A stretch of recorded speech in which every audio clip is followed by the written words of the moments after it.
Hey Facebook, it's Jerome, and I'm here with my Soul Circle group. It's their third night, and I wanted to share with you a little bit of the teaching that we're going to have tonight. So, for the next 20 minutes or so, you'll be live with us here. You can see and hear me; they're behind you, so you won't behind the camera, so you won't be able to see them, but you may hear them if they ask questions. Um, but tonight, we're going to be talking about our truths, particularly our personal truths that we hold. In the last session, we talked about what our divine truths were, right? We talked about the divine truth is that we're all loved, that we're all free, that we're all whole, that we're all safe, loved and lovable, that we're all well and we're all connected and we're all one. We talked about those being the major divine truths. Um, But what actually creates in our personal life, what manifests our reality, are two things. They're the personal truths that we hold and the vibration that we hold, the chronic vibration that we hold, which is really how we feel. So how we emotionally feel habitually. So what we habitually think, which is our truths. Because what a personal truth, all of the personal truth really is a thought that we've continued to think and we've held it as this is what's real, and so we expect it. And that is what creates our reality. That and then how we feel. Those two things, not just what we ask for or what we pray for or anything like that. It's really what our personal truths are and what our vibration is that we're holding, right? So basically, what we think and how we feel, especially what we think and how we feel about ourselves, especially that. So our personal truth, like what does that actually mean? What is a personal truth? The personal truth is exactly what you think about yourself, like how you're defining yourself, how you're defining the world around you, like what do you expect? How do you expect the world to behave towards you? What do you think the world is to you? That's the personal truth. It's something that you're holding in your consciousness somewhere. Most of it is subconscious, but it's something you're holding in your consciousness that this is true about life. Now, why this creates is because the universe that we're in, its entire responsibility is to make all of your truths become real. So what do I mean by that? They have to become a real experience. So they're not just up here. They have to be out here somewhere. So, if you believe that, life is really good to you, you have to get evidence. You have to get consistent evidence of that. If you believe this world is a shitty place and you got to be on guard, you have to get evidence that supports that. Because the universe cannot make you crazy. The universe cannot. It is not set up. It cannot make you crazy because, again, as we were talking earlier, this universe loves you. So it's not going to make you crazy. It's going to allow whatever you choose, which is your personal truth is what you're choosing. It's going to allow whatever you choose to show up. You get to choose. It doesn't get to choose for you. Whatever your personal truths are your choice. Now, we'll talk about how some of those got formed, not necessarily consciously, but that's what this is about, right? And so, hey, Facebook, if you're just joining, this is my Soul Circle group. I didn't write a description, and I'll write that here later, but this is my Soul Circle group. I see a lot of you all commenting. I'm teaching a part to my Soul Circle group, and I just wanted to let you all in for a little bit. Actually, let me write a little description so you all won't be confused about what's going on here. Probably can't do that right now. Okay, so Soul Circle group, this is a group that meets with me twice a month for 3 months. We do food, we have a meditation, and we have group teaching. The group is behind the camera just to keep their confidentiality intact. You can hear them, but you're not going to be able to see them. But tonight we're talking about how our personal truths create our realities and how do we shift our truths. So as we talked earlier, the universe loves you. So what love means is whatever you choose for yourself, it says yes. Whatever your personal truth is for you, it says okay. And it's going to be your real experience, right? That's part of what your real experience is. And your real experience cannot buck your personal truths, because that's how you become quote unquote crazy. And the universe cannot make you crazy. So if you believe it, if it's a truth, it has to be real for you. And that's one reason why I don't tell, when people say to me, well, this is actually happening, I'm not one of those teachers to say, but that's not real. I know it's real. It may not be the divine truth for you, but it's a real experience because you're creating this for yourself and you're living it. So I don't take that from people. I get it. You're living this, but it's just not the highest truth. And I want you to know why that's showing up for yourself. So what's showing up somehow is a reflection of those two things, what your personal truth is, what your vibration is. So today we're going to focus on how do you shift the personal truth so that that personal truth is more in alignment with the divine truth, right? So the divine truth, I'm whole, I'm enough, I'm worthy, I'm free, I'm safe. Life loves me, I'm connected to everything. Because the more connected you are to the more your personal truth is in alignment with your divine truth, that's when stuff shows up. That's when stuff manifests easier. That's when the relationships work better. The sex is better. The money is better. The work is better. That's when all of that is. So one of the aspects of the journey, one of the big aspects of our journey is how do I get my personal truths more in alignment with my divine truth? That's what I learned in my particular journey was the definition of well-being. My work is really about well-being, but that's what I learned was well-being is when my way of being matches the truth and vibration of my being. Meaning my way of being, like how I show up in the world, what I think, how I feel, how I behave, when that matches the truth and the vibration of my soul, like the truth of my real being, right? When that matches, all is well in my life and so am I. When that doesn't match, that's when dysfunction shows up. That's when illness and disease shows up.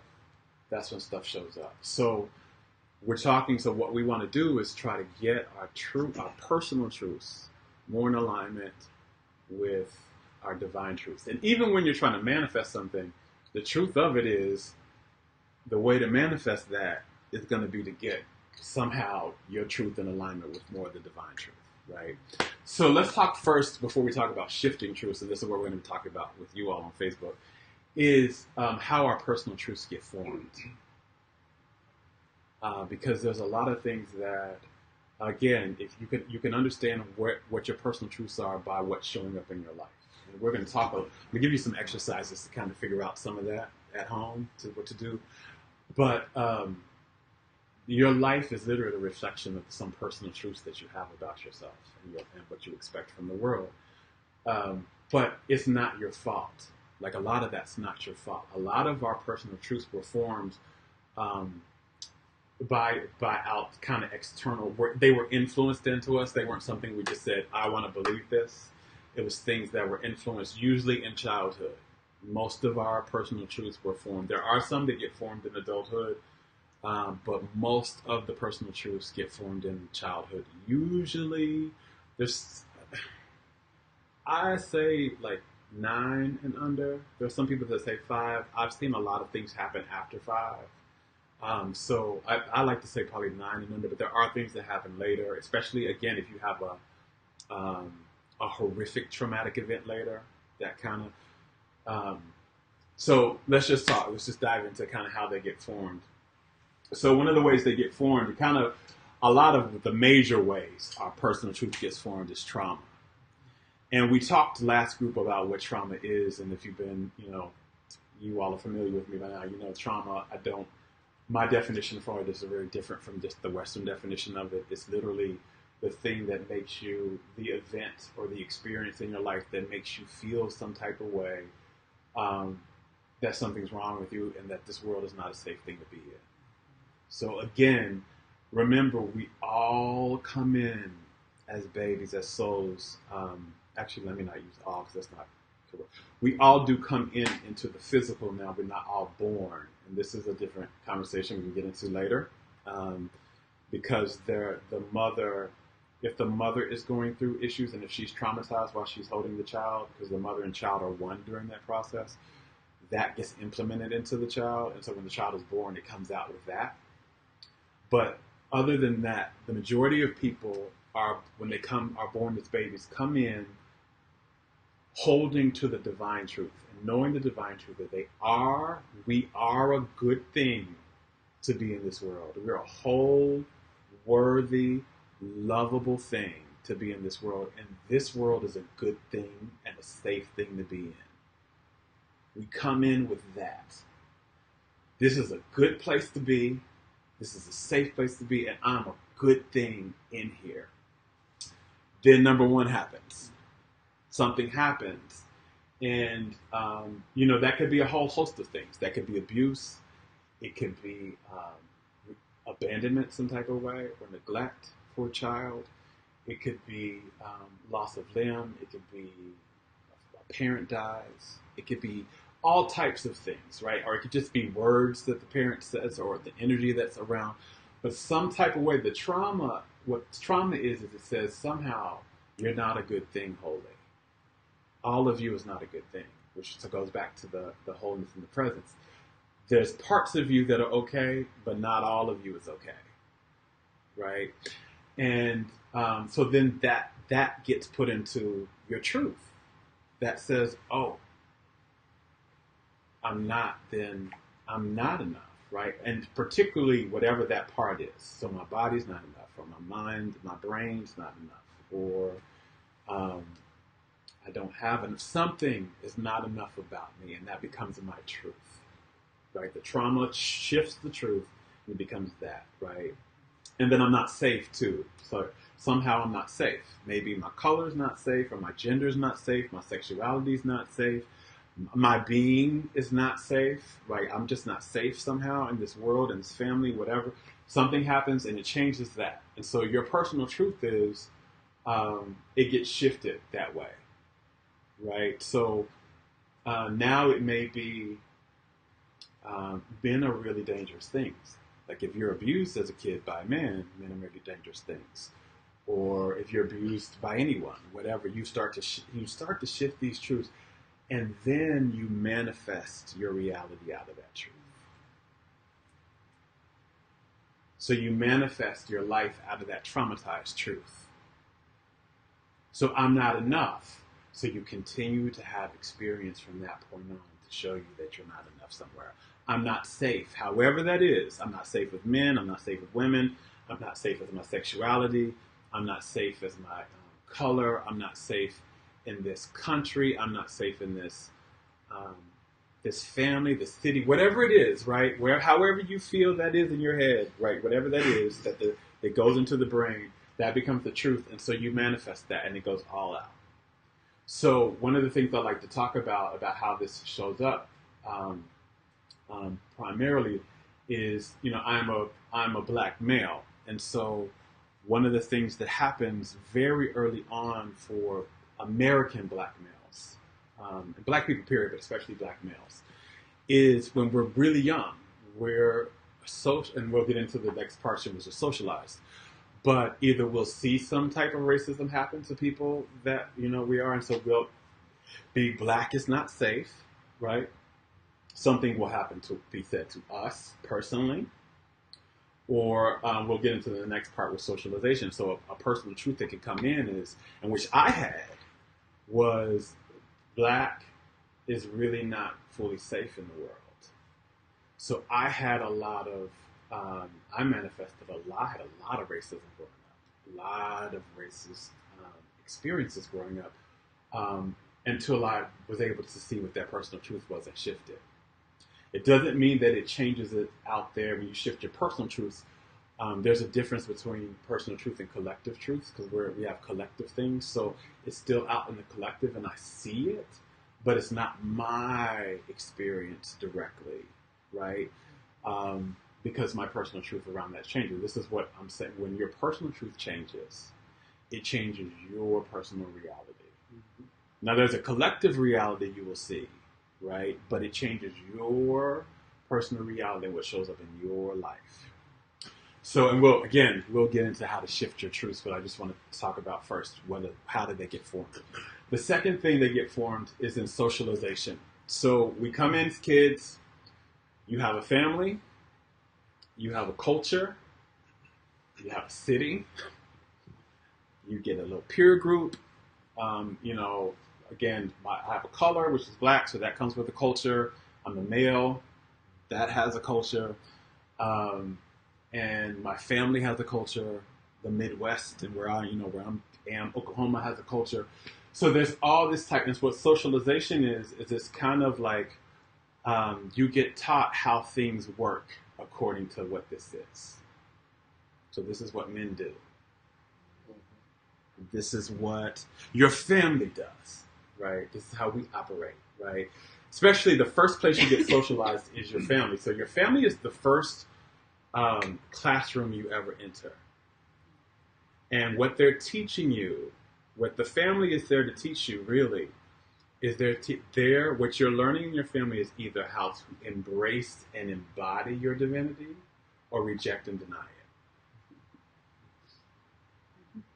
That is where you're learning. That is exactly what we're learning in our families. We're learning how to either embrace and embody our divine truths, right? That we're a good thing in this world, and this world is a safe thing to be in, right?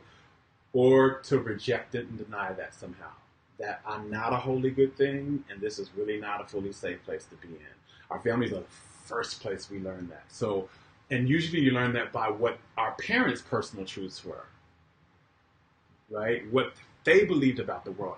And this is not a faulting of parents, right? Our parents are just like us. They got all of this too.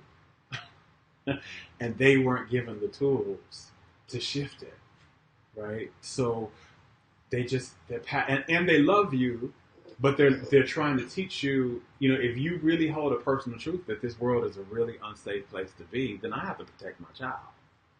And I need my child to know where to watch out for, right? So so if your parents, they're just doing it out of what they feel is the best thing to do. We only do what is the best thing we know how to do with the consciousness we have at the time and the tools we have at the time. So so before I move on from socialization, are there any questions around the trauma piece? No? Okay. So the socialization piece is it's our families, cultures, environments we move in, but particularly the families, right? And so you get socialized into a lot of things, right? Not just what the world looks like, what an adult is supposed to do, right?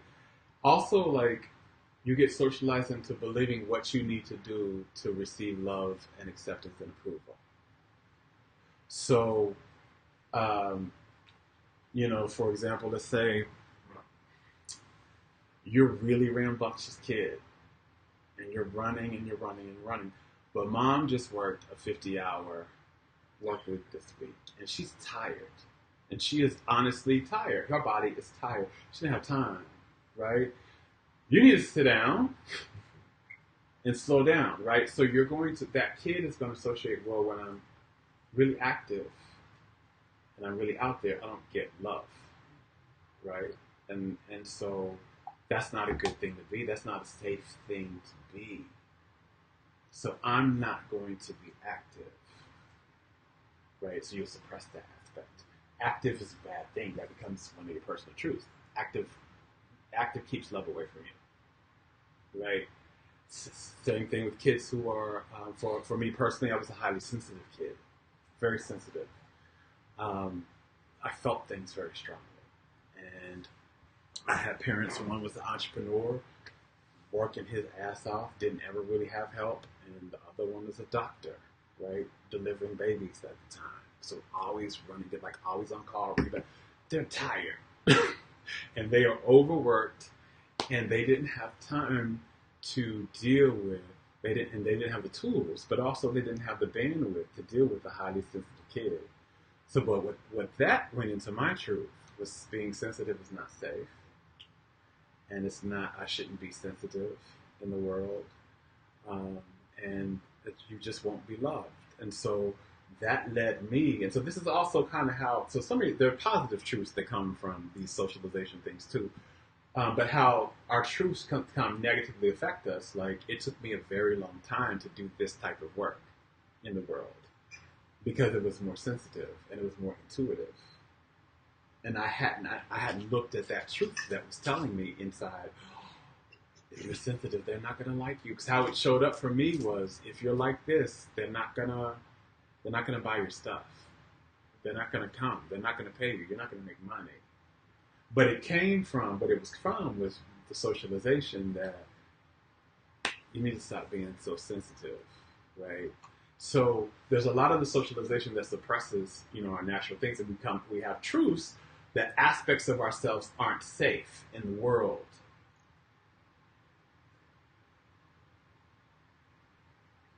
They aren't safe. Now, some of the socialization, again, is very positive. Some of the socialization, some of your parents may have said, oh, you're very beautiful, or you're really good at this, or you're awesome at that, right?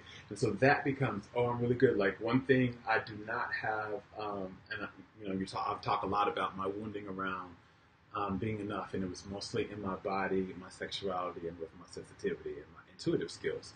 Where I didn't have it was around intellect, where a lot of people had it. I was always highly praised for how smart I was, right? I was always from grandparents, aunts, you're so smart, you're so smart. And so I excelled in school, like brilliant-wise in school, because I had that truth was affirmed and it was settled in me, right? So that's what I manifested, right? I'm brilliant out in the world. Attractive, wanted, safe, I didn't have those truths, right? So I created very dangerous situations around that because those were my truths. But you have some socializations that positive and that do help you connect with the truth that, your divine space. Some truths, some people are socialized, especially if you're born into a family that's very wealthy. You're socialized into like feeling abundant, that you're prosperous and things like that. So you have that truth in you. But some families will socialize we all get positive socialization, and we get quote unquote negative socialization, which is socialization that disconnects you from the truth of who you really are and limits you from creating really a good feeling life experience, right? Also, kind of, your peer group is what socializes you. You go to school, you may get teased. I know, in Black community, skin color is something that we get teased for in peer groups. Being darker skin versus lighter skin, sexuality is a thing. How you show up if you're weirder than the rest of the kids, how you dress. Socialization also can put truths in you depending on what your peer group, says about you and how they treat you. Right. So if you're never picked for any, sports, if you're picked last or something like that, that can develop a truth in you that something's wrong with me. If it's Valentine's Day and everybody gets candy or whatever and you don't, I'm not attractive, nobody wants me, right? That can truths get formed sometimes through socialization and how things happen like that. Before we move on from socialization, any questions on that? Okay. Let's see, there might be some questions here. All right, I see a lot of you all. Again, you all, this is my soul circle. We're just going with how we're talking. You can't see them, they're behind the camera. We're talking about how our truths are formed and how they shape our lives. And the next one, this is a big one that doesn't get talked about a lot. This is actually a huge one. It's the imagery and focus. So the images we constantly see, so what we see in our lives and what we focus on. So this is actually, you guys, a ton of your beliefs come from here. A ton of your truths, they come from here. And the stuff that you don't even know that's actually running stuff is from here. So what this means, what imagery, what I mean by imagery and focus is, again, it's just the things that you're seeing kind of constantly in your, and it's not just something you see like once or twice. It's kind of things that are just in the background. They become background for you most of the times. You're not thinking about it. This is not something you're consciously thinking about and you're consciously putting in. It's just something you're constantly seeing in your life, and it's forming a truth for you. So I have a very powerful story about imagery I'm going to share with you just after I talk about focus. So focus again is again things you're just focused on, things you see and you put your attention on a lot. They start to influence what you're holding as truth. So I want to give you an example of this so you can kind of see how this shows up, and you might not even be aware of some of the things that are in your life that have been the truths that you hold that have come from imagery, but hopefully my story here will help you all see that a bit. So when I was in, again, I kind of told you a little bit about, I was a smart kid. I was kind of in that. It was kind of my personal truth. And so in 6th grade, my parents wanted to take me out of the public school system. They wanted to put me in private school. Well, in this private school, where some of my trauma came from, in this private school, there were very few African Americans. It was like one of two of us. I was one of two actually in my class, and there were no people of color that were teachers. There were no people of color that were teachers. And so when I came to the point where I was graduating, getting ready to go to college, I wanted to go to a primarily African American college because I wanted that experience. I had never had another person that looked like me in class. So, I was always the only person of color in my class. And I wanted another experience. Plus, I wanted to go to the school Martin Luther King Jr. went to because I thought my life was going to be like him. So I chose to go to a historically black college, which was Morehouse College in Atlanta. And my first day of school, and this was my dream, by the way, since I was probably like in 8th grade. My dream was to go to Morehouse College. I wanted to go to Morehouse. Morehouse was my thing. So going to Morehouse College, my first day of school, I was like, I am pumped. I am here.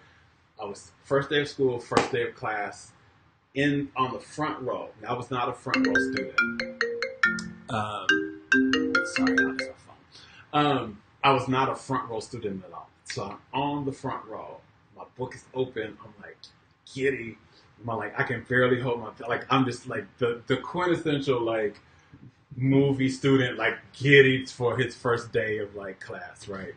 So the professor comes in and he's this African American guy. He's probably in his 30s or whatever. And I have my book like this, and I'm giddy. He walks in and he starts talking, and I literally, my body starts doing something very subconsciously. It starts closing my book. And my book is closing, and I close my notebook, and I'm like, okay, wait a minute. In my head, I'm like, what's going on? Why am I closing my book? Why is my notebook closing? Because class is just starting. What's going on? You don't want him to think what are you doing, right? And as I'm sitting here processing this. My book is closed, set to the side. I've closed my notebook, I've set it to the side. I'm asking, okay, so why are we doing this? And a thought comes in. This is before I knew how to tune in. This was not this version of Jerome, right? This is early.